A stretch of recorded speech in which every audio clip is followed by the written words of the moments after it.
दूसरा चरण, वैसे चारों चरण पढ़े हैं आपने, पहला चरण कब हुआ था, दूसरा कब हुआ था। तो जो दूसरा चरण हुआ था उसमें अगर हम बात करें तो लॉर्ड डलहौजी के शासनकाल में प्रारंभ हुआ था, ठीक है। लॉर्ड डलहौजी जिनका कार्यकाल 1848 से 56 था, ठीक है। तो 1854 इन्हीं का टाइम पीरियड था। 1854 में बोर्ड ऑफ कंट्रोल के अध्यक्ष सर चार्ल्स वुड ने भारत की भावी शिक्षा नीति विस्तृत योजना की। अभी आपने पढ़ा जरूर होगा, बट ये है कि इस पे ना रेड कलर्स में भारतीय शिक्षा का मैग्ना कार्टा कहा जाता है।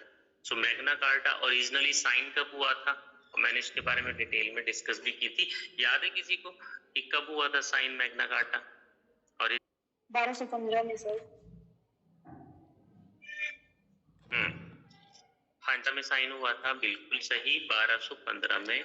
ओके, अब देखिए ये जो मैग्ना कार्टा वर्ड है ये इंग्लिश या मतलब ब्रिटिशर्स कब यूज करते थे, जब इन्होंने किसी नॉर्मल व्यक्ति को, मतलब नॉर्मल जनता, पीपल, आज बोल सकते हैं डेमोक्रेटिक सिस्टम में, जब लोगों के हाथ में पावर या फिर एक तरह से बोल सकते हैं फ्रीडम, ठीक है, आप किसी चीज के लिए फ्रीडम या पावर दे रहे हैं, ठीक है, तो उसको बोल देते हैं according to Britishers Magna Carta. इसकी कहानी भी बताई मैंने 1215 में, हालांकि वो ज्यादा जरूरी नहीं है कि क्यों साइन हुआ था। ये क्वेश्चन डायरेक्ट आता है कि मैग्ना कार्टा कब साइन हुआ था, 1215 में, ठीक है।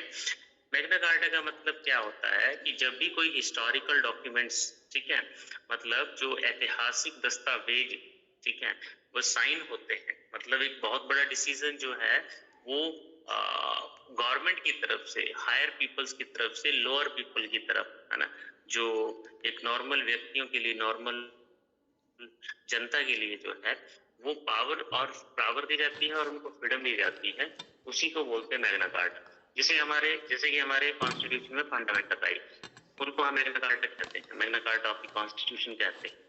वैसे ही ये जो वुड्स डिस्पैच एक्ट है, ठीक है, वुड्स डिस्पैच एक्ट किसको बोलते हैं हिंदी में, सॉरी इंग्लिश में, और घोषणा पत्र भी बोल देते हैं वुड। ये जो बंदा बना हुआ है ये वुड ही था, ठीक है, चार्ल्स वुड था इसका नाम।